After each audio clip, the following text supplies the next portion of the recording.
서울의 밤은 언제나처럼 화려했지만 이서연에게는 그저 차가운 콘크리트 덩어리일 뿐이었다. 병원 복도를 가득 채운 소독약 냄새와 아버지의 병실에서 들려오는 희미한 기계음이 그녀의 현실을 끊임없이 상기시켰다.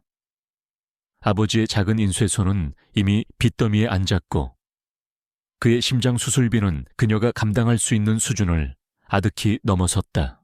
보낸 사람이 누구지? 의사는 냉정하게 말했다. 이틀 안에 수술 보증금 2억 원을 마련하지 못하면 저희도 어쩔 수 없습니다. 추적이 불가능한 임시 계정입니다. 흔적을 모두 지웠습니다. 2억 원. 그것은 그녀의 삶 전체를 걸어도 만져볼 수 없는 돈이었다. 절망이 발끝부터 머리까지 차오를 때 그녀의 낡은 휴대폰이 진동했다. 발신번호 표시 제한, 망설이다 받은 전화 너머로 낮고 건조한 남자의 목소리가 들려왔다. 강태준은 마른 침을 삼켰다. 내부 소행일까 하니 이런 수준의 분석을 할 수 있는 인물이 내부 정보를 이런 식으로 보고할 리가 없었다. 외부의 조력자, 그렇다면 왜 자신을 돕는 거지? 의문은 꼬리를 물었지만 지금은 그것을 따질 때가 아니었다. 이서연 씨 되십니까? 그는 즉시 보고서의 제언대로 움직였다. 긴급 이사회를 소집해 자사주 매입을 결의하고 언론에는 오히려 JK바이오텍이 해외 대형 제약사와 기술 이전 계약을 앞두고 있다는 역정보를 흘렸다. 그런데요, 시장은 즉각 반응했다. 주가는 폭등하기 시작했고 주가 하락에 베팅했던 공매도 세력들은 막대한 손실을 입고 떨어져 나갔다. 최민혁의 계획은 산산조각났다. 김비서라고 합니다. 강태준 대표님을 대신해서 연락드렸습니다. 그날 밤 강태준은 평소보다 이른 시간에 펜트하우스로 돌아왔다. 위기를 넘겼지만 그의 머릿속은 여전히 익명의 조력자에 대한 생각으로 가득했다. 그는 자신도 모르게 거실을 두리번거렸다. 서연은 소파에 앉아 조용히 책을 읽고 있었다. 평소와 다름없는 모습이었다. 강태준, 대한민국 재계 서열 1위, JK그룹의 총수 신문과 뉴스에서나 보던 이름이었다. 그런 사람이 왜 자신에게 서연의 머릿속은 혼란으로 가득 찼다. 오늘 별일 없었나? 그가 무심코 물었다. 스스로도 놀랄 만큼 어색한 질문이었다. 뮤전일로. 서연은 책에서 눈을 들어 그를 바라보았다. 그녀의 눈빛은 호수처럼 고요했다. 네, 늘 똑같죠. 당신의 상황에 대해 들었습니다. 아버님의 수술비와 부채, 전부 합해서 2억 원 맞습니까? 그녀의 대답에는 어떤 특별한 낌새도 없었다. 강태준은 더 이상 묻지 않았다. 하지만 그는 알 수 있었다. 자신의 통제된 세계에 단단하던 갑옷에 첫 번째 균열이 생겼다는 것을 외부의 적이 아닌 내부에서부터 혹은 아주 가까운 곳에서부터 생긴 예측 불가능한 균열이었다. 그는 서연의 고요한 얼굴 뒤에 숨겨진 깊이를 가늠하려 애썼다. 그녀는 정말 그가 생각하는 것처럼 단순한 계약 신부일까? 아니면 이 모든 것을 알고 있는 연기자일까? 김 비서의 목소리에는 어떤 감정도 실려 있지 않았다. 마치 시장에서 물건값을 확인하듯 그는 서연의 절박한 사정을 숫자로 요약했다. 서연은 차가운 벽에 등을 기댔다. 다리에 힘이 풀리는 것 같았다. 그는 처음으로 그녀의 존재가 단순한 호기심을 넘어 풀리지 않는 미스터리처럼 느껴지기 시작했다. 그리고 그 미스터리가 위험할 정도로 매력적이라는 것도 인정해야 했다. 어떻게 아셨죠? 익명의 조력자가 보낸 경고 덕분에 JK바이오텍을 지켜냈지만 강태준의 평화는 오래가지 않았다. 하이에나는 한번 노린 먹잇감을 쉽게 포기하지 않는 법이다. 최민혁의 방역은 훨씬 더 거대하고 교활하며 치명적인 형태로 JK그룹의 심장부를 겨냥했다. 그건 중요하지 않습니다. 강 대표님께서 제안을 하나 하고 싶어 하십니다. 2억 원을 해결해주는 조건으로 1년간 대표님의 법적 아내가 되어주시면 됩니다. 그는 더 이상 뒤에 숨지 않았다. 호진그룹의 이름으로 JK그룹에 대한 적대적 M&A를 선언했다. 명분은 비효율적인 경영구조 개선과 주주가치 제고였지만 실상은 강태준에게서 모든 것을 빼앗으려는 약탈 행위였다. 순간 서연은 자신이 무슨 말을 듣고 있는지 이해할 수 없었다. 계약 결혼 영화나 소설에서나 나올 법한 이야기가 자신의 현실이 되다니 실소가 터져 나왔다. 최민혁은 치밀했다. 수개월 전부터 유령 회사를 통해 JK그룹의 주식을 꾸준히 매집해왔고 동시에 강태준의 리더십을 흔들기 위한 여론전을 시작했다. 강태준의 과거 사소한 경영 판단 실수들이 부풀려졌고 심지어 그의 사생활에 대한 악의적인 루머까지 언론을 통해 퍼져나갔다. 소액 주주들은 동요하기 시작했고 오랜 우호 세력이었던 일부 기관 투자자들마저 등을 돌릴 기미를 보였다. 장난 전화라면 끊겠습니다. 강태준은 취임 이래 최대 위기에 직면했다. 매일 밤낮으로 이어지는 회의, 쏟아지는 언론의 질문, 흔들리는 이사회의 분위기 속에서 그는 홀로 싸우는 고독한 늑대 같았다. 그의 참모들은 방어 전략을 내놓았지만 모두 최민혁이 예측한 범위 안의 것들이었다. 백기사를 찾아 나서거나 더 높은 가격을 제시해 주주들을 설득하는 전통적인 방식들. 하지만 최민혁이 짜놓은 판에서는 모두 미봉책에 불과했다. 장난이 아닙니다. 이서연 씨, 내일 오전 10시 강남구 JK타워 펜트하우스 로비로 오십시오. 오시면 제안이 사실이라는 걸 알게 될 겁니다.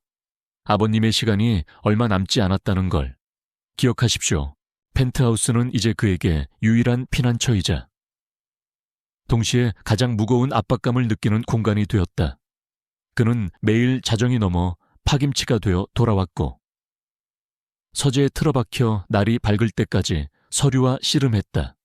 술과 담배가 늘었고 그의 얼굴에는 날카로운 신경과 깊은 피로가 새겨졌다. 전화는 그렇게 끊겼다. 서연은 한동안 멍하니 복도에 서 있었다. 사기일까 하니 사기꾼이 JK그룹의 이름을 팔고 다닐 리는 없었다. 그렇다면 이건 기회일까? 아니면 더 깊은 나락으로 떨어지는 함정일까? 하지만 그녀에게 선택지는 없었다. 아버지의 희미한 숨소리가 그녀의 발목을 붙잡고 있었다. 서연은 그 모든 것을 지켜보고 있었다. 그녀는 더 이상 강 건너 불구경하듯 할 수 없었다. JK그룹이 무너지면, 강태준이 무너지면 그녀의 아버지를 살리고 가족을 지탱해준 돈의 출처가 사라지는 것이었다. 그녀의 위태로운 안정 역시 함께 무너져 내릴 터였다. 다음 날 서연은 약속 장소에 나갔다. JK타워의 위용은 숨이 막힐 정도였다. 최고급 대리석으로 마감된 로비, 눈부신 샹들리에, 정중하지만 차가운 직원들의 시선, 모든 것이 그녀와는 다른 세상의 이야기였다. 하지만 그보다 더 큰 무언가가 그녀를 움직이게 했다. 매일 밤 지쳐 돌아오는 남자의 뒷모습에서 그녀는 과거 아버지의 모습을 보았다. 회사가 부도나기 직전 홀로 모든 짐을 짊어지려 했던 아버지의 외로운 그림자, 김비서라는 남자가 그녀를 맞이했고 전용 엘리베이터를 타고 최고층으로 안내했다. 펜트하우스의 문이 열리는 순간 서연은 잠시 숨을 멈췄다. 거대한 통유리창 너머로 서울의 정형이 파노라마처럼 펼쳐져 있었다. 미니멀하지만 최고급 가구들로 채워진 공간은 마치 박물관처럼 비현실적이었다. 익명의 이메일로는 부족했다. 이번 사태는 단편적인 정보가 아니라 전체 판을 뒤엎을 수 있는 대담한 전략이 필요했다. 그녀는 며칠 밤을 새워 최민혁의 공격 패턴, 자금 흐름, 그리고 그가 이용하는 언론과 세력들을 분석했다. 그리고 마침내 승리로 가는 단 하나의 길을 찾아냈다. 그리고 그 공간의 중심, 창가에 서서 도시를 내려다보고 있던 한 남자가 천천히 돌아섰다. 그것은 위험한 도박이었다. 자신의 정체를 드러내고 이 전쟁의 한복판으로 뛰어드는 것, 계약된 인형의 역할을 벗어던지고 이서연이라는 존재를 강태준 앞에 증명해야 했다. 강태준, 그날 밤도 강태준은 서재에서 머리를 쥐어뜯고 있었다. 책상 위에는 재떨이가 넘칠 듯했고 모니터에는 JK그룹의 주가를 실시간으로 보여주는 붉은 숫자들만 가득했다. 그는 사진보다 훨씬 더 압도적인 존재감을 가지고 있었다. 날카로운 턱선과 깊이를 알 수 없는 검은 눈동자, 값비싼 맞춤 정장 위로도 느껴지는 단단한 몸. 그의 시선이 서연에게 닿는 순간 그녀는 마치 발가벗겨진 듯한 기분에 사로잡혔다. 그는 그녀의 머리부터 발끝까지를 천천히 훑어보았다. 그것은 감정이 담긴 시선이 아니었다. 가치를 측정하고 쓸모를 판단하는 듯한 냉정한 평가의 시선이었다. 그때 조용한 노크 소리와 함께 서재 문이 열렸다. 서연이었다. 이서연 씨, 나가 혼자 있고 싶으니까. 그의 목소리는 쇠 소리처럼 거칠었다. 그의 목소리는 전화 속 김 비서보다 더 낮고 차가웠다. 하지만 서연은 물러서지 않았다. 그녀는 태블릿 PC를 들고 그의 책상 앞으로 다가갔다. 안지, 지금 잘못된 싸움을 하고 계십니다. 그는 소파를 턱짓으로 가리켰다. 서연은 뻣뻣하게 굳은 몸을 움직여 소파 끝에 걸터 앉았다. 테이블 위에는 이미 서류 한 뭉치가 놓여 있었다. 단호한 목소리에 강태준은 고개를 들었다. 그녀의 눈빛은 그가 지금까지 봐왔던 순종적이고 고요한 모습과는 전혀 달랐다. 그 안에는 강한 확신과 날카로운 지성이 번뜩이고 있었다. 김 비서에게 이야기는 들었을 테니 본론으로 들어가지. 1년, 그 기간 동안 넌 내 아내 역할을 하게 될 거다. 대외적인 행사 참석, 가족 모임, 그리고 내가 필요하다고 판단하는 모든 자리에 동행해야 한다. 뭐라고? 왜? 저죠. 최민혁의 목표는 주식 매집을 통한 경영권 확보가 아닙니다. 그건 미끼예요. 진짜 목표는 대표님을 이사회에서 끌어내리고 JK그룹을 탐욕스럽고 무능한 오너리스크의 상징으로 만드는 겁니다. 서연은 겨우 목소리를 쥐어짰다. 수많은 여자들 중에서 왜 하필 평범하고 아무것도 가진 것 없는 자신인지 이해할 수 없었다. 서연은 태블릿 화면을 넘기며 말을 이었다. 화면에는 최민혁이 자금을 조달한 해외 투기펀드의 실체, 그가 매수한 언론사들의 연결고리, 그리고 그가 포섭한 소액주주연대의 대표가 과거 주가 조작으로 처벌받았던 전력까지. 모든 것이 일목요연하게 정리되어 있었다. 강태준은 희미하게 입꼬리를 올렸다. 비웃음이라기보다는 어리석은 질문에 대한 무관심에 가까운 표정이었다. 배경이 깨끗하니까, 돈이 필요하고, 그래서 조용히 내 요구를 따라줄 테니까 시끄러운 재벌가 딸들보다 훨씬 다루기 쉽지. 그는 지금 명분의 싸움을 걸어오고 있습니다. 그런데 대표님은 돈으로 맞서려 하고 계세요. 그가 짜놓은 판에서 놀아나고 있는 겁니다. 계약서다. 읽어봐. 강태준은 입을 다물었다. 충격. 그리고 이어지는 불신. 그와 그의 팀이 며칠 밤을 새워도 찾아내지 못했던 연결고리들을. 이 여자가 어떻게... 서연은 떨리는 손으로 계약서를 집어들었다. 내용은 상상 이상으로 구체적이고 비인간적이었다. 니오, 대체 누구지? 제3조 계약 기간 동안 이서연은 강태준의 명의를 실추시키는 어떠한 언행도 금한다. 제5조 을은 갑의 사생활에 대해 묻거나 간섭하지 않는다. 제7조 계약 기간 중 을의 개인적인 연애 및 사적인 만남을 일체 금한다. 제9조 본 계약은 갑의 일방적인 통보로 즉시 파기될 수 있으며 이 경우 을은 지급된 금액의 2배를 위약금으로 배상해야 한다. 그의 목소리가 낮게 잠겼다. 질문은 단순한 신상에 대한 것이 아니었다. 그녀의 정체성에 대한 근본적인 의문이었다. 그리고 가장 마지막 조항, 지금 그건 중요하지 않습니다. 중요한 건 이길 방법이 있다는 겁니다.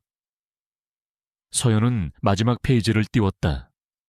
카운터 스트라이크라는 제목 아래 대담하고 파격적인 전략이 펼쳐져 있었다. 제12조 을은 갑에게 부부로서의 모든 의무를 이행한다. 단, 이 의무의 범위는 갑이 정한다. 방어는 그만두세요. 역으로 공격해야 합니다. 최민혁이 숨기고 싶어하는 가장 큰 약점, 바로 그의 자금 출처입니다. 그가 끌어들인 해외 펀드는 벌처 펀드로 악명이 높습니다. 기업을 인수한 뒤 단물만 빨아먹고 껍데기만 남겨두는 기업 사냥꾼들이죠. 이 사실을 주주들에게 알려야 합니다. 최민혁이 제이키그룹의 구원자가 아니라 약탈자라는 사실을, 모든 의무. 그 단어가 서연의 눈을 어지럽혔다. 이것은 단순히 이름뿐인 아내가 아니었다. 그녀는 자신의 몸과 마음, 모든 것을 저당 잡히는 것이었다. 그녀의 전략은 거기서 그치지 않았다. 그리고 새로운 비전을 제시해야 합니다. 최민혁이 과거의 실수만 물고 늘어질 때 우리는 JK그룹의 미래를 보여주어야 합니다. 제가 분석한 바로는 JK그룹이 보유한 비주력 계열사 중 3곳은 4차 산업의 핵심 기술을 보유하고 있습니다. 이들을 통합해 JK퓨처랩스라는 신사업 부문을 출범시키고 그 비전을 주주들에게 직접 설명하세요. 최민혁이 제시하는 당위 차익보다 훨씬 더 거대하고 매력적인 청사진을요. 마지막 조항은 서재 안에는 무거운 침묵이 흘렀다. 강태준은 서연과 그녀가 내민 태블릿을 번갈아 보았다. 그의 머릿속에서 폭풍이 휘몰아쳤다. 그녀의 계획은 완벽했다. 그가 생각지도 못했던 판의 본질을 꿰뚫는 전략이었다. 하지만 동시에 믿을 수 없었다. 자신이 돈으로 사온 이 여자가 대한민국 최고의 전문가들도 내놓지 못한 해답을 가지고 나타났다는 사실을, 문자 그대로의 의미다. 강태준은 그녀의 말을 잘랐다. 그의 눈빛은 조금도 흔들림이 없었다. 2억 원은 내 인생을 사는 값이다. 그 정도는 각오했어야지. 니오, 스파이라도 되는 건가? 최민혁이 보낸 사람이야.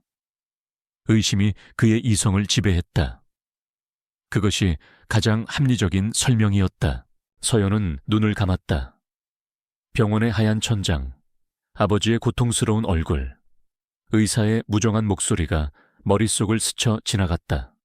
그녀에게는 다른 길이 없었다. 자존심, 미래, 사랑, 그런 것들은 지금 그녀에게 사치였다. 서연은 그의 의심에 조금도 동요하지 않았다. 그녀는 강태준의 눈을 똑바로 바라보았다. 제가 스파이라면 지금 이 자리에서 그의 약점을 노출시키고 그를 무너뜨릴 계획을 드렸을까요? 저는 제 자신을 위해 싸우고 있는 겁니다. 대표님이 무너지면 제가 기댈 곳도 사라지니까요. 이건 제 생존 전략입니다. 알겠습니다. 그녀의 솔직한 대답에 강태준은 할 말을 잃었다. 그녀의 눈에는 거짓이 없었다. 오직 살아남기 위한 처절함과 자신의 지성에 대한 냉철한 자신감만이 존재할 뿐이었다. 그녀는 펜을 집어들었다. 강태준의 눈이 가늘어졌다. 그는 그녀가 조금 더 망설이거나 울거나 애원할 것이라고 예상했던 것 같았다. 하지만 서연의 눈에는 눈물 대신 모든 것을 체념한 듯한 공허한 빛만이 감돌고 있었다. 그는 자리에서 일어나 창가로 걸어갔다. 도시의 야경이 눈에 들어오지 않았다. 그의 세상은 지금 이 작은 서재 안에서 완전히 뒤집히고 있었다. 그는 평생 누군가를 믿어본 적이 없었다. 모든 관계를 거래라고 생각했다. 하지만 지금 그는 선택의 기로에 섰다. 자신의 방식대로 싸우다 장렬하게 패배할 것인가, 아니면 정체를 알 수 없는 이 여자의 손을 잡고 위험한 도박에 모든 것을 걸 것인가. 저걱저걱 펜촉이 종이에 닿는 소리가 삭막한 거실을 울렸다. 자신의 이름을 적는 그 짧은 순간, 서연은 자신의 영혼 일부가 찢겨나가는 듯한 고통을 느꼈다. 한참의 침묵 끝에 그가 돌아섰다. 그의 눈에는 더 이상 의심이 아닌 결단의 빛이 서려 있었다. 그는 책상으로 돌아와 태블릿을 집어들었다. 그리고 서연을 향해 처음으로 그녀를 동등한 파트너로 인정하는 눈빛으로 말했다. 사인이 끝나자마자 김 비서가 다가와 계약서를 회수했다. 대표님, 확인됐습니다. 요하, 해보지. 강태준은 고개를 끄덕였다. 그는 자리에서 일어나 서연에게 다가왔다. 거대한 그림자가 그녀를 덮었다. 그는 허리를 숙여 그녀의 턱을 가볍게 쥐고 들어 올렸다. 강제적인 손길에 서연의 몸이 굳었다. 그의 얼굴이 가까워지자 서늘한 향수 냄새와 함께 그의 숨결이 느껴졌다. 그 순간 둘 사이에 모든 것이 변했다. 주인과 소유물의 관계는 무너져 내렸다. 차가운 계약의 갑옷이 깨지고 치열한 전장에서 등을 맞대야 하는 두 명의 전략가만이 남았다. 강태준은 깨닫기 시작했다. 자신이 탐내기 시작한 그녀의 존재가 단순히 신비로운 매력이 아니었다. 그것은 그의 제국을 구하고 그의 영혼을 뒤흔들 치명적인 지성이었다. 기억해둬. 오늘부터 넌 내 소유다. 내 허락 없이는 숨 쉬는 것조차 마음대로 해선 안 돼.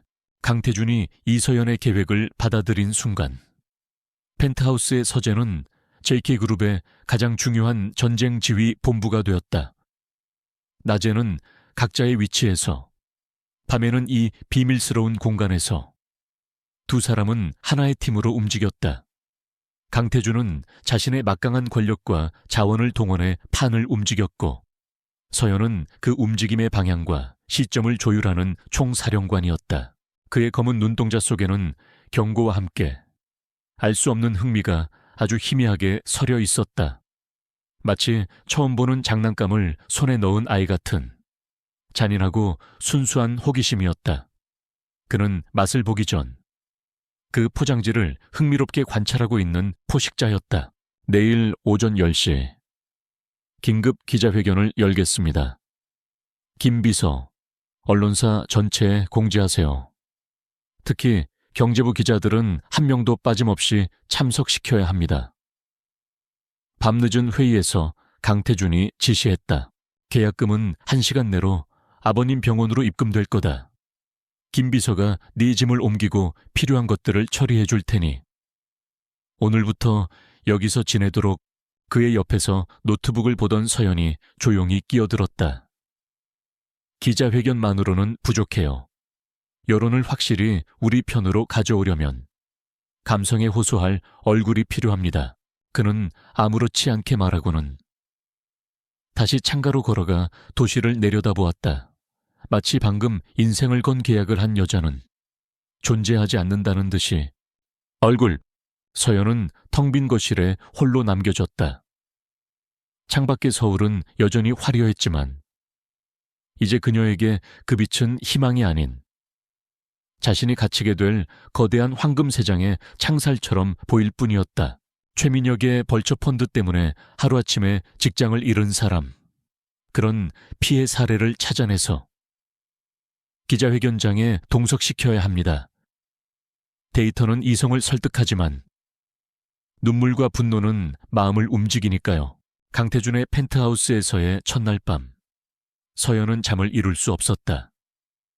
최고급 구스다운 이불의 감촉은 비현실적으로 부드러웠고 방 안을 채운 은은한 아로마 향은 심신을 안정시키기 위해 세심하게 조율되어 있었지만 그녀의 신경은 날카롭게 곤두서 있었다. 이곳은 집이 아니었다. 화려하게 장식된 거대한 새장이었고 그녀는 그 안에 갇힌 새였다. 그녀의 통찰력에 강태준은 잠시 말을 잃었다. 그는 늘 숲 전체를 보려 했지만 그녀는 숲을 이루는 나무 한 그루, 한 포기의 감정까지 읽어내고 있었다. 거래는 성사되었고 아버지는 수술실로 들어갔다는 연락을 받았다. 안도감과 함께 밀려오는 깊은 자괴감이 그녀의 목을 졸랐다. 다음 날 기자회견은 서연의 시나리오대로 진행되었다. 강태준은 그 어느 때보다 자신감 있고 당당한 모습으로 카메라 앞에 섰다. 그는 최민혁을 직접적으로 비난하는 대신 그가 끌어들인 해외 펀드의 실체를 폭로하며 국부 유출과 기업 사냥꾼이라는 프레임을 씌웠다. 그리고 과거 호진그룹의 비슷한 M&A로 인해 공중분해된 기업의 전직 직원이 눈물로 피해를 호소하자 여론은 삽시간에 JK그룹 쪽으로 기울었다. 다음 날 아침 김 비서가 그녀를 찾아왔다. 그는 감정 없는 얼굴로 태블릿 PC 하나를 건넸다. 오늘부터 사모님의 일정입니다. 그리고 숙지하셔야 할 기본 매뉴얼입니다. 이어서 강태준은 JK그룹의 미래 비전을 발표했다. 서연이 분석해낸 비주력 계열사들의 잠재력을 묶어 JK 퓨처랩스, JK 퓨처 랩스라는 신사업 부문을 출범시키겠다는 계획이었다. 그것은 단순한 방어 전략이 아닌 JK그룹의 체질을 바꾸고 대한민국 경제의 새로운 동력이 되겠다는 야심찬 선언이었다. 화면에는 앞으로 한 달간의 일정이 빽빽하게 채워져 있었다. 자선 바자회, 미술관 개관식, 재계 인사들의 부부 동반 모임, 그리고 그 아래에는 강태준의 가족 관계도와 각 인물들의 성격, 특징, 주의해야 할 점 등이 상세하게 기록되어 있었다. 마치 시험을 앞둔 수험생처럼 그녀는 이 모든 것을 외워야 했다. 주주들은 열광했고 JK그룹의 주가는 연일 상한가를 기록했다. 최민혁의 적대적 M&A는 사실상 실패로 끝났다. 대표님께서는 아침 식사를 혼자 하십니다. 사모님께서는 오전 9시까지 모든 준비를 마치고 거실에서 대기해 주시면 됩니다. 의상과 메이크업은 전문가들이 와서 도와드릴 겁니다. 승리가 확정된 날 밤, 펜트하우스에는 오랜만에 평화가 찾아왔다. 두 사람은 서재에서 와인 한 잔씩을 마시고 있었다. 치열했던 전쟁의 흔적이 가득한 공간이었지만 이제는 묘한 동지애와 안도감이 감돌았다. 제가 뭘 해야 하죠? 고맙다는 말을 해야겠지. 강태준이 먼저 침묵을 깼다. 그의 목소리는 평소의 냉정함 대신 진심 어린 감정이 묻어 있었다. 당신이 아니었다면 난 모든 걸 잃었을 거야. 아무것도 하지 않으시면 됩니다. 그저 강태준의 아내로서 존재하시면 됩니다. 서연은 와인잔을 흔들며 희미하게 미소 지었다. 저도 제 생존을 위해 싸운 것뿐인걸요. 그 말의 의미를 깨닫는 데는 오랜 시간이 걸리지 않았다. 그녀의 하루는 텅 비어 있었다. 거대한 펜트하우스에는 그녀와 가사 도미뿐이었다. 그녀는 도서관처럼 꾸며진 서재에서 책을 읽거나 창밖의 도시를 하염없이 내려다보는 것 외에는 할 일이 없었다. 강태준은 아침 일찍 나가 자정이 넘어 들어왔다. 그들은 한 공간에 있었지만 두 개의 다른 섬처럼 존재했다. 식사도 각자 해결했고 마주쳐도 가벼운 목례 외에는 어떤 대화도 오가지 않았다. 그는 그녀를 그림자처럼 혹은 잘 만들어진 가구처럼 대했다. 아니, 그 이상이었어. 강태준은 그녀에게 한 걸음 다가섰다. 그의 깊은 눈이 그녀를 향했다. 당신은 내가 평생 이해하지 못했던 세상을 보여줬어. 숫자와 논리 너머에 있는 사람의 마음을 읽는 법을. 첫 번째 시험대는 계약을 맺은 지 일주일 만에 찾아왔다. JK그룹 명예회장이자 강태준의 할아버지인 강건일 회장의 생신년이었다. 한옥을 개조한 웅장한 저택에는 JK그룹의 모든 친인척이 모여 있었다. 그는 어릴 때부터 제왕학 교육을 받으며 자랐다. 감정은 약점이고 신뢰는 위험이라고 배웠다. 그래서 늘 주변에 벽을 치고 모든 관계를 계약과 거래로만 생각했다. 하지만 서연은 그 벽을 부수고 들어왔다. 돈 때문이라고, 생존 때문이라고 말하면서도 그녀의 눈빛에서는 언제나 올곧은 신념이 느껴졌다. 그의 말은 비수처럼 서연의 가슴에 박혔다. 그는 그녀의 절박함을 완벽하게 꿰뚫어 보고 있었고 그것을 자신의 이익을 위해 이용하려 하고 있었다. 모멸감이 치밀었지만 그녀는 입술을 깨물며 참았다. 아버지의 얼굴이 떠올랐기 때문이었다. 왜 경영학 공부를 계속하지 않았지? 당신 같은 인재가 왜? 서연은 김 비서가 준비해준 단아한 비취색 한복을 입고 전문가의 손길로 완벽하게 꾸며진 얼굴을 하고 있었다. 하지만 그 화려함 속에서 그녀는 더욱 이질적이었다. 그의 질문에 서연의 눈빛이 잠시 흔들렸다. 그녀는 창밖의 야경으로 시선을 돌렸다. 꿈만으로는 살 수 없는 사람도 있으니까요. 누군가는 현실의 무게를 짊어져야만 해요. 저에게는 그게 아버지의 빚이었고 가족의 생계였어요. 차에서 내리기 직전 강태준이 처음으로 그녀에게 긴 문장의 말을 건넸다. 그녀의 담담한 목소리에는 깊은 아픔과 체념이 배어 있었다. 강태준은 가슴 한쪽이 아려오는 것을 느꼈다. 그는 그녀의 재능을 꺾은 것이 바로 자신과의 거래였다는 사실을 깨달았다.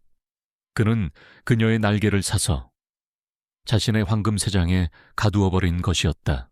오늘 내 가족들은 널 시험하려 들 거다.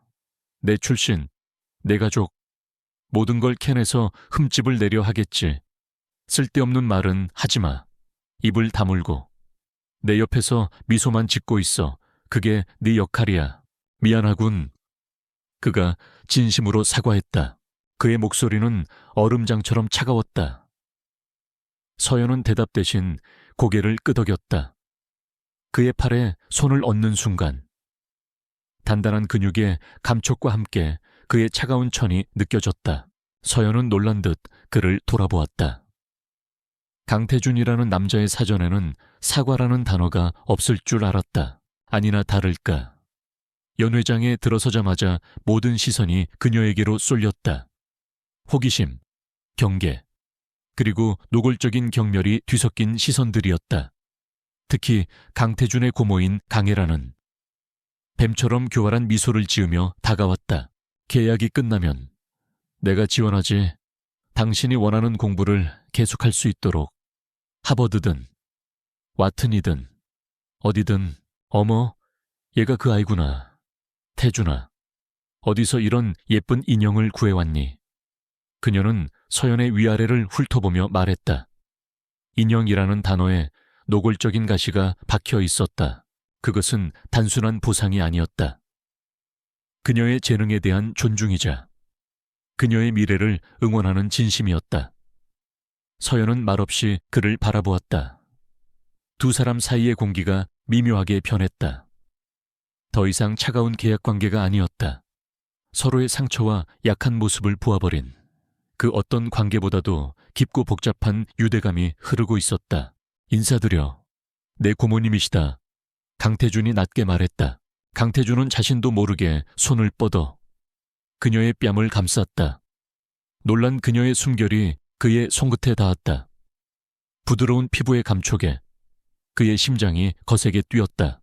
이성적인 CEO 강태준이 아니라 한 여자 앞에서 완전히 무장해제된 남자 강태준으로서의 반응이었다. 처음 뵙겠습니다. 고모님, 이서연이라고 합니다. 서연은 허리를 숙여 정중하게 인사했다. 시어연아. 강혜라는 그녀의 인사를 받는 둥마는둥하며 말을 이었다. 듣자 하니 집안이 꽤 어렵다고 하던데 아버님은 작은 인쇄소를 하신다고 몸은 좀 어떠시니? 그가 처음으로 그녀의 이름을 불렀다. 계약서상의 을이 아닌 이서연이라는 한 사람의 이름을 그 순간 모든 벽이 허물어졌다. 모두의 귀가 이쪽으로 쏠리는 것이 느껴졌다. 그녀를 창피 주려는 의도가 명백했다. 서연의 집안 배경은 그들에게 완벽한 공격거리였다. 서연의 눈동자가 파르르 떨렸다. 그녀 역시 이 남자에게 끌리고 있다는 사실을 더 이상 부정할 수 없었다. 그의 고독, 그의 책임감, 그리고 자신을 바라보는 지금 이 순간의 뜨거운 눈빛까지 강태준의 미간이 미세하게 좁아졌다. 그가 나서서 상황을 정리하려는 순간 서연이 먼저 입을 열었다. 그녀의 목소리는 놀랍도록 차분하고 또렷했다. 하지만 바로 그 순간 그들의 평화를 깨뜨릴 어두운 그림자가 움직이고 있었다. 네, 고모님 염려해 주신 덕분에 아버지는 수술 잘 마치고 회복 중이십니다. 저희 아버지는 평생 정직한 땀으로 종이를 만들어 오신 분입니다. 화려하지는 않지만 저는 그런 아버지를 존경합니다. 경기도의 한 별장. 최민혁은 분노에 차 와인잔을 벽에 던져버렸다. 유리가 박살나는 소리가 그의 심정을 대변했다. 강태준. 그 자식에게 이런 머리가 있을 리가 없어. 그는 비서에게 소리쳤다. 알아내 누가 강태준 뒤에 있는지 갑자기 변한 그의 전략. 그 뒤에 분명 누군가가 있어. 그녀의 말에는 어떤 변명이나 위축도 없었다. 오히려 자신의 뿌리에 대한 조용한 자부심이 담겨 있었다 순간. 주변의 웅성거림이 잦아들었다. 강혜라는 예상치 못한 답변에 잠시 말문이 막힌 듯했고 강태준은 의외라는 듯 서연을 힐끗 쳐다보았다. 최민혁은 패배를 인정할 수 없었다. 며칠간의 뒷조사 끝에 비서가 떨리는 목소리로 보고했다. 그날 밤 서연은 강씨 일가의 파상 공세를 놀라운 평정심으로 막아냈다. 그들은 그녀의 학벌, 친구 관계, 심지어 좋아하는 음식까지 물으며 빈틈을 찾으려 했지만 그녀는 언제나 미소를 잃지 않고 간결하고 품위 있게 대답했다. 그녀는 강태준의 명령대로 입을 다물고 있지는 않았지만 그의 명령보다 훨씬 더 영리한 방식으로 자신을 방어하고 결과적으로는 강태준의 아내라는 자리를 지켜냈다. 찾았습니다. 회장님, 하지만 믿기 어려우실 겁니다. 펜트하우스로 돌아오는 차 안은 무거운 침묵이 감돌았다. 서연은 피곤함에 눈을 감고 창문에 머리를 기댔다. 그때 강태준의 목소리가 침묵을 깼다. 뭔데 뜸들이지 마.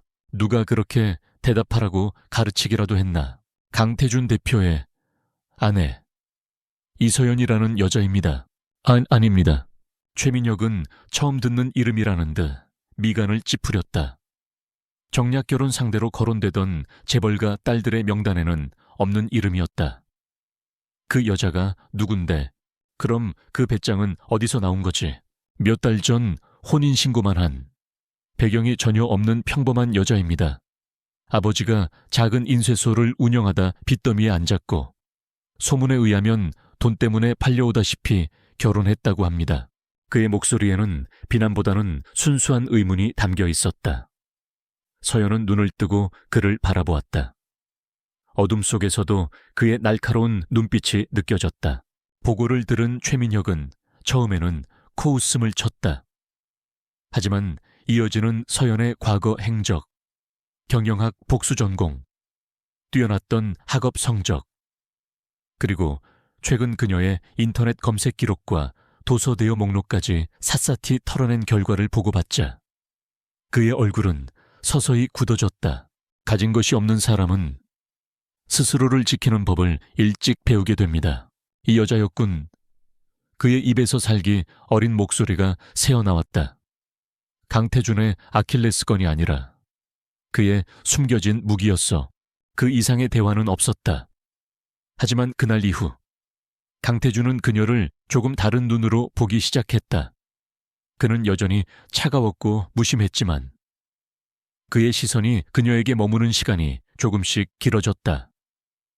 그는 자신이 구매한 이 상품이 생각보다 복잡한 기능을 가지고 있다는 것을 발견한 사용자 같았다. 최민혁의 눈이 번뜩였다. 그는 깨달았다.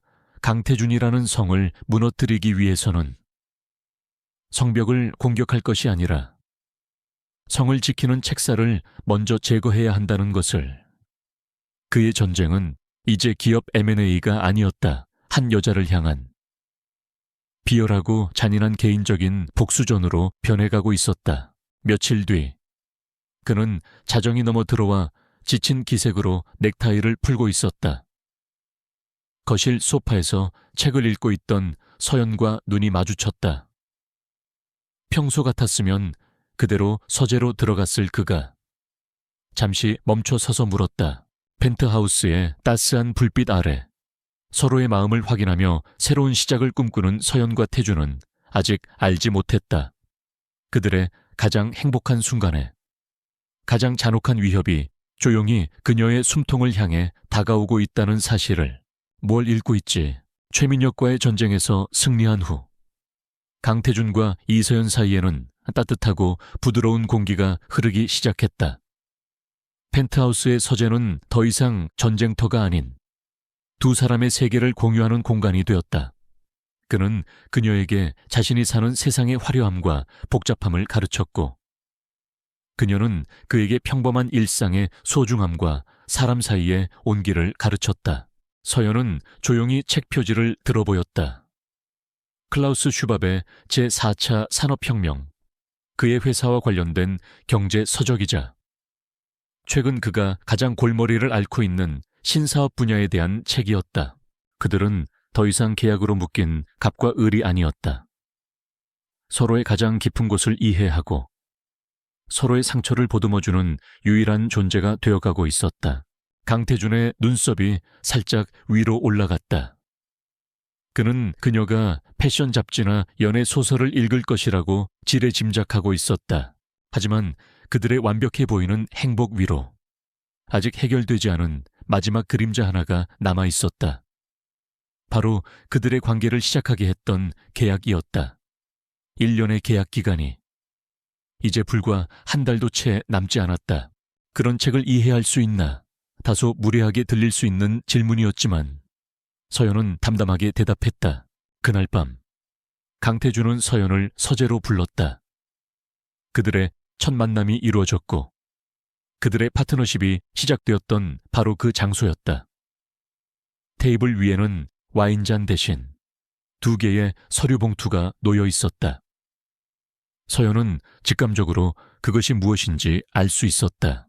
경영학을 복수 전공했습니다.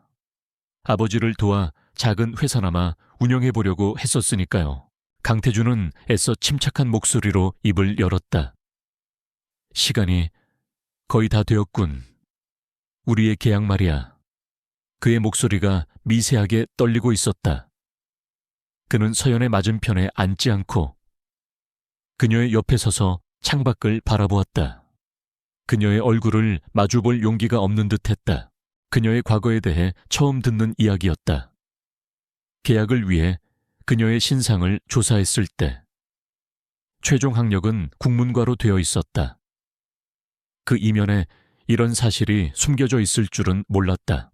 왜 그만뒀지? 등록금을 낼 수 없었습니다. 그는 돌아보지 않은 채 말을 이었다. 그의 목소리에는 깊은 죄책감이 묻어 있었다. 나는 당신을 돈으로 샀소. 그 사실은 변하지 않아. 그래서 당신이 내 곁에 있는 한 당신은 온전한 자유를 얻을 수 없을지도 몰라. 의무감이나 동정심 때문에 혹은 내 대한 고마움 때문에 내 곁에 머무는 것이라면 나는 평생 나 자신을 용서할 수 없을 거야. 간결한 대답 속에 그녀가 겪었을 좌절과 아픔이 고스란히 담겨 있었다. 강태준은 잠시 할 말을 잃었다. 그는 돈 때문에 무언가를 포기해 본 적이 단 한 번도 없었다. 그에게 돈은 공기처럼 당연한 것이었다. 그는 테이블 위에 봉투 하나를 그녀 앞으로 밀었다. 이건 이혼 합의서요. 깨끗하게 정리할 수 있도록 준비했소. 그리고 그는 다른 봉투를 밀었다. 훨씬 더 두꺼운 봉투였다. 그리고 이건 당신에게 주는 내 선물이요. 계약금의 수십 배에 달하는 내 개인 자산이지. 이걸로 당신이 포기해야 했던 모든 것들을 다시 시작해 유학을 가도 좋고 당신만의 사업을 시작해도 좋아. 다시는 돈 때문에 꿈을 포기하는 일은 없도록. 내가 지켜주고 싶소. 그는 더 이상 아무 말 없이 서재로 들어갔다. 하지만 그의 머릿속은 복잡했다. 이서연. 그녀는 그가 생각했던 것과 전혀 다른 여자였다. 절박한 상황 때문에 자신에게 팔려왔지만 비굴하지 않았다. 화려한 보석과 명품으로 치장시켜 놓아도 그 빛에 현혹되지 않고 자신만의 빛을 잃지 않았다. 그녀의 침착함, 예상치 못한 지성, 그리고 가난 속에서도 잃지 않은 단단한 자존심. 마침내 그가 그녀를 돌아보았다. 그의 눈에는 그가 평생 드러낸 적 없는 간절함과 깊은 슬픔이 담겨 있었다. 사랑하오. 서연아. 내 목숨보다 더 그렇기 때문에 당신을 놓아줘야만 해. 당신에게 진정한 선택의 자유를 주고 싶소. 이 모든 것과 상관없이. 당신이 원하는 삶을 살 수 있는 선택권. 그는 서재의 거대한 의자에 몸을 묻고 눈을 감았다. 처음에는 그저 할아버지의 성화와 집안의 압박을 피하기 위한 방패막이로 그녀를 선택했다. 깨끗하고 조용하고 통제하기 쉬울 거라고 판단했다. 하지만 그녀는 그의 예상을 보기 좋게 깨뜨리고 있었다. 이서연이라는 존재는 그의 완벽하게 통제된 세계에 던져진 예측 불가능한 변수였다. 그리고 강태준은 난생 처음으로 그 변수를 풀어보고 싶다는 강렬한 호기심을 느꼈다. 그것은 강태준이 할 수 있는 가장 이타적이고 가장 고통스러운 사랑의 고백이었다. 그것이 훗날 그의 심장을 송두리째 흔들게 될 감정의 시작이라는 것을 그는 아직 알지 못했다. 그는 그저 이 흥미로운 관찰 대상이 또 어떤 의외의 모습을 보여줄지 조금 궁금해졌을 뿐이었다. 서연은 말없이 그를 바라보았다. 그녀의 눈에서는 눈물이 흐르고 있었다. 하지만 그것은 슬픔의 눈물이 아니었다. 그의 깊은 진심에 대한 감동과 자신 또한 그와 같은 마음이라는 벅찬 감정의 눈물이었다. 강태준의 세계는 숫자로 이루어져 있었다. 매출, 영업이익, 주가, 시장 점유율, 모든 것은 명확한 수치로 환산되고 예측 가능하며 통제되어야 했다. 감정이나 예측 불가능성 같은 변수는 그가 가장 경멸하는 것들이었다. 하지만 최근 그의 완벽한 방정식에 자꾸만 균열이 생기고 있었다. 그 균열의 이름은 이서연이었다. 그녀는 이혼 합의서가 담긴 봉투를 집어들었다. 강태준은 그 순간 심장이 멎는 듯한 고통을 느꼈다. 그리고 또 다른 균열이 외부에서부터 그의 제국을 위협하기 시작했다. 하지만 서연은 봉투를 열어보지도 않았다. 그녀는 그 서류를 반으로, 다시 반으로 아주 잘게 찢어버렸다. 조각난 종이들이 테이블 위로 흩어졌다. 호진그룹의 최민혁, 업계의 하이에나로 불리는 그는 강태준과는 정반대의 방식으로 사업을 이끌었다. 전공법 대신 변칙과 음모를 선호했고 기업을 성장시키는 것보다 남의 것을 빼앗는데 더 큰 희열을 느끼는 자였다. 바보. 그녀가 눈물 섞인 목소리로 말했다. 당신은 아직도 아무것도 모르는군요. 내가 사랑에 빠진 게 JK그룹의 총수 강태준이라고 생각해요. 아니요. 난 외로운 서재에서 홀로 싸우던 한 남자를, 자신의 모든 것을 걸고 나를 구하러 와주었던 한 남자를 사랑하게 된 거예요. 사건은 JK그룹의 바이오 자회사인 AK 바이오텍의 주가가 이유 없이 폭락하면서 시작되었다. 긴급 이사회에서 애널리스트들은 최근 발표된 임상 이상 결과에 대한 시장의 실망 매물이 쏟아져 나온 것이라고 분석했다. 그녀는 자리에서 일어나 그에게 다가갔다. 그리고 그의 뺨을 감싸고 그의 눈을 깊이 들여다보았다.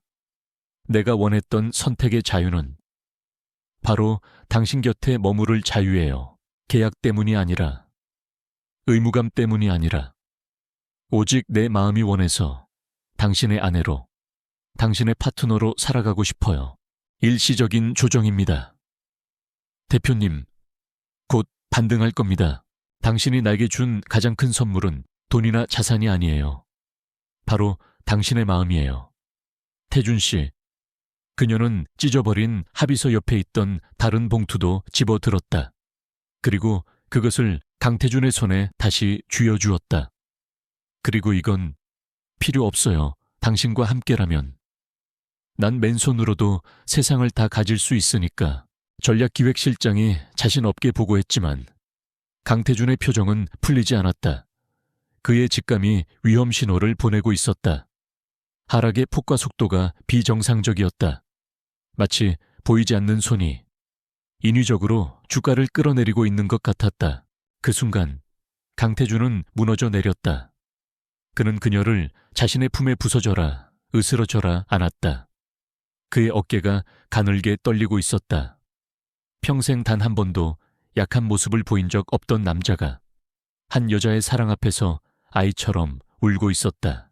초애민혁일 가능성은 1년 후. 이서연은 더 이상 강태준의 숨겨진 아내가 아니었다. 그녀는 JK그룹의 신사업 부문인 JK퓨처랩스의 총괄 대표가 되어 있었다. 그녀의 혁신적인 아이디어와 강태준의 과감한 추진력이 만나 JK그룹은 새로운 전성기를 맞이했다. 사람들은 그들을 최고의 지성과 최고의 결단력이 만난 완벽한 파트너라고 불렀다. 강태준의 낮은 목소리에 회의실의 공기가 얼어붙었다. 호진그룹이 최근 바이오 산업에 공격적으로 투자하고 있긴 하지만 직접적인 연관성은 아직 발견하지 못했습니다. 그날 밤 그들은 처음 만났던 펜트하우스 거실 창가에 서서 서울의 야경을 내려다보고 있었다. 하지만 이제 그 풍경은 더 이상 차갑거나 외로워 보이지 않았다. 수많은 불빛들이 마치 그들의 미래를 축복하는 별들처럼 따스하게 빛나고 있었다. 답답한 보고가 이어지는 동안 강태준의 머릿속은 복잡하게 돌아갔다. 그의 팀은 대한민국 최고였지만 너무 정직하게 싸우는 경향이 있었다. 최민혁 같은 뱀의 교활함을 따라가지 못했다. 강태준이 뒤에서 그녀를 부드럽게 껴안으며 속삭였다. 그 시각 펜트하우스의 거실에서 서연은 태블릿 PC로 경제 뉴스를 보고 있었다. JK바이오텍의 주가 폭락 소식은 메인 화면을 장식하고 있었다. 그녀의 눈이 가늘어졌다. 경영학을 공부하며 익혔던 지식과 아버지를 도우며 체득했던 실물 경제에 대한 감각이 경고등을 켰다. 아직도 당신의 존재에 중독되어 있는 것 같아. 그녀는 단순히 기사를 읽는데 그치지 않았다. 노트북을 가져와 각종 주식 커뮤니티와 해외 투자 포럼, 소셜미디어의 반응을 면밀히 살피기 시작했다. 주가 하락을 부추기는 여론이 특정 IP 대역에서 조직적으로 퍼져나가고 있었다. 단순한 실망 매물이 아니었다. 이것은 명백한 작전이었다. 서연이 웃으며 그의 품에 기댔다. 무슨 맛인데요? 밤이 깊어졌다. 강태준은 피곤한 몸을 이끌고 펜트하우스로 돌아왔다. 그의 머릿속은 온통 JK바이오텍 문제로 가득 차 있었다. 거실은 어두웠고 서연은 이미 잠자리에 든 듯했다. 그는 곧장 자신의 서재로 향했다. 글쎄, 세상 그 어떤 와인보다도 깊고 그 어떤 초콜릿보다도 달콤하면서 동시에 나를 가장 강하게 만드는 맛, 아마 평생 끊지 못할 거야. 하지만 서연은 자고 있지 않았다. 그녀는 작은 서브룸에서 노트북 불빛에 의지한 채 복잡한 데이터와 씨름하고 있었다. 지난 며칠간의 주식 거래량, 공매도 비율, 기관과 외국인의 매매 동향. 그녀는 숫자의 흐름 속에서 숨겨진 의도를 읽어내려 애썼다. 그것은 그들의 새로운 시작을 알리는 맛이었다. 절망의 끝에서 돈으로 시작된 인연이었지만 이제는 세상 그 무엇과도 바꿀 수 없는 깊은 사랑과 신뢰로 연결어 있었다. 두 사람은 함께 같은 곳을 바라보며 앞으로 펼쳐질 수많은 날들을 함께 만들어갈 준비가 되어 있었다. 그리고 마침내 그녀는 퍼즐의 한 조각을 찾아냈다. 최민혁의 진짜 목표는 주가 하락으로 인한 시세 차익이 아니었다. JK 바이오텍의 주가 방어를 위해 유상증자나 자산 매각을 고려하게 만드는 것. 그것이 그의 목적이었다. 특히 JK 바이오텍이 보유한 작은 신약 개발 스타트업 뉴로젠 느로겐의 지분. 뉴로젠은 아직 시장에 알려지지 않았지만 혁신적인 치매 치료제 특허 기술을 보유하고 있었다. 만약 JK 바이오텍이 자금 압박으로 뉴로젠의 지분을 헐값에 매각한다면, 그리고 호진그룹이 위장한 투자사를 통해 그 지분을 사들인다면 모든 것이 맞아떨어졌다. 최민혁은 JK그룹의 미래를 통째로 훔치려 하고 있었다. 몇 년 후 서연은 대한민국에서 가장 존경받는 여성 경영인 중 한 명이 되었다. 그녀가 이끄는 JK퓨처랩스는 혁신적인 기술과 인간 중심의 경영 철학으로 업계의 패러다임을 바꾸어 놓았다. 서연은 심장이 빠르게 뛰는 것을 느꼈다. 이 사실을 강태준에게 알려야 했다. 하지만 어떻게 자신이 이런 분석을 했다고 말하면 그가 믿어줄까 계약 안의 주제넘은 참견이라며 비웃거나 자신을 의심할지도 몰랐다. 그의 자존심은 에베레스트 산보다도 높았다. 그들은 작은 인쇄소를 운영했던 그녀의 아버지를 기리기 위해 매년 재능 있지만 형편이 어려운 젊은 예술가와 작가들을 후원하는 재단을 설립했다. 고민 끝에 그녀는 익명의 방법을 선택했다.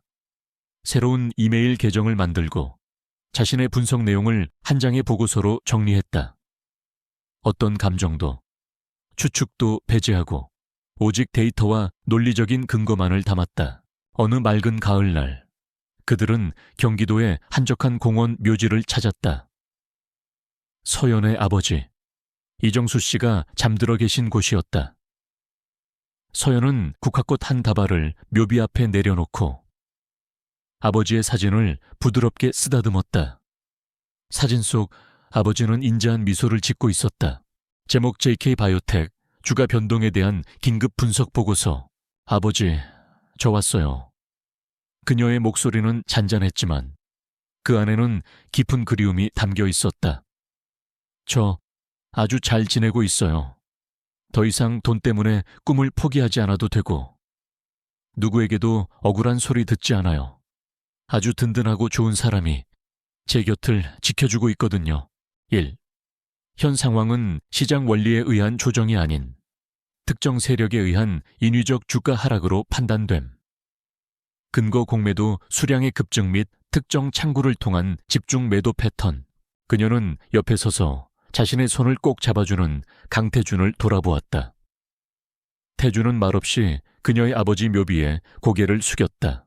뒤 주가 하락의 최종 목표는 시세 차익이 아닌 자회사 뉴로젠의 경영권 확보로 추정됨. 근거 뉴로젠의 비공개 특허 가치 분석 및 호진그룹의 최근 사업 방향성 연계 분석. 안녕하세요. 아버님, 강태준입니다. 서연 씨, 제가 평생 아끼고 사랑하며 지켜주겠습니다. 하늘에서 부디 편안히 지켜봐 주십시오. 3. 대응방안 재현 성급한 자산 매각 대신 자사주 매입을 통한 주가 안정화 및 역정보를 이용한 공매도 세력 압박 필요. 서연은 눈물이 핑 돌았지만 환하게 웃었다. 그녀는 아버지에게 못다한 마지막 인사를 건넸다. 그녀는 완성된 보고서를 김 비서의 공식 이메일 주소로 전송했다. 그리고 모든 흔적을 지웠다. 마치 아무 일도 없었다는 듯이. 아버지, 이제 걱정 마세요. 저 정말 행복해요. 다음 날 아침 JK그룹은 발칵 뒤집혔다. 김 비서는 새벽에 수신된 정체불명의 이메일을 보고 처음에는 스팸으로 치부하려 했다. 하지만 뉴로젠이라는 단어에 시선이 멈췄다. 그는 곧장 보고서의 내용을 검토했고 등골이 서늘해지는 것을 느꼈다. 당장 강태준에게 달려갔다. 두 사람은 한참 동안 그 자리에 머물렀다. 따스한 가을 햇살이 그들의 어깨 위로 쏟아져 내렸다. 절망의 밤을 건너온 두 사람은 이제 서로에게 가장 빛나는 아침의 태양이 되어주고 있었다. 강태준은 보고서를 읽는 내내 말이 없었다. 그의 얼굴은 차갑게 굳어 있었다. 보고서의 분석은 날카롭고 정확했으며 그의 팀이 놓치고 있던 핵심을 정확히 꿰뚫고 있었다. 최민혁의 계략을 손바닥 들여다보듯 설명하고 있었다. 차가운 도시의 밤. 돈으로 시작된 위태로운 계약은 이제 세상에서 가장 따뜻하고 단단한 사랑이 되어 그들의 남은 모든 날들을 찬란하게 비추고 있었다. 지난 1년 동안 당신에게는 고맙다는 말로는 부족할 만큼 큰 빚을 졌소. 당신은 내 회사, 내 인생, 모든 것을 구했지. 하지만 나는 당신에게서 너무 많은 것을 빼앗았어. 당신의 시간, 당신의 자유, 그리고 당신의 꿈까지.